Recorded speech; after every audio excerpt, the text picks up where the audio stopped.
Hello, Orin. I knew I'd see you again someday. And you know why I'm here.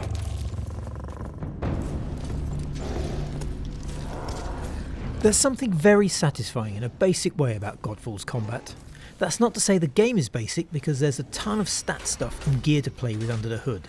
It's more that the core of the game, which is mainly smacking the absolute crap out of things with a 9-foot sword, just does it so well. The surface level combat, built from light and heavy attacks, parries and evasions, is polished to an artisan sheen, and every blow lands with a shattering impact that just screams, "Eat shit and die, you weirdly ornate space knight." I wasn't sure what to make of this at first. It's all cosmic knights fighting for power in suits apparently designed by Gundam and Fabergé. It's part high space fantasy, part Devil May Cry, and all shiny. So very, very shiny. But it won me over with a solid combat system that slams. It might not be innovative, but it has an incredible force to it. Every blow, every dodge and parry has a power that comes out of the screen. After some stumbling steps, getting used to a few weird choices like a gluey target lock and shield, you soon settle into a rhythm of assessing and dismantling threats. It's definitely an odd game, summoning just enough of a story filled with magical armoured warriors to justify the fighting and then running with it. You are, for reasons, trying to stop your brother, now an enemy, from becoming a god, which explains the name. And this quest manifests itself via a hack and slash adventure through arena heavy levels, chasing all the loot you can fit in your armoured pockets. It's a rewarding enough loop. There's plenty of gear to get, rings to wear, and plenty of other items you can equip, and it's all about comparing numbers as you rifle through it all for the best and scrap everything else.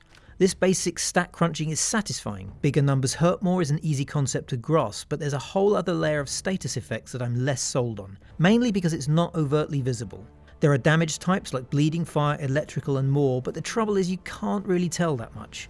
Sometimes enemies change colour and I know I've done something, but nothing particularly obvious. With a lot happening on screen, it just doesn't stand out, especially against the clearer effects of changing to a weapon with an extra 10 points of damage. The solid, satisfying nature of the combat also goes a long way to covering the sparse economy of the actual level design. There are realms to progress through, all of which are unapologetically a series of battle arenas with passages between them, and you'll revisit and rerun every inch of it for various reasons. Repetition is built into the progression, as to unlock new areas and specific mission points you'll have to earn sigils by rerunning previous missions or bosses to effectively buy the stage. Almost the whole process seems to be built around that thing games sometimes do to draw things out.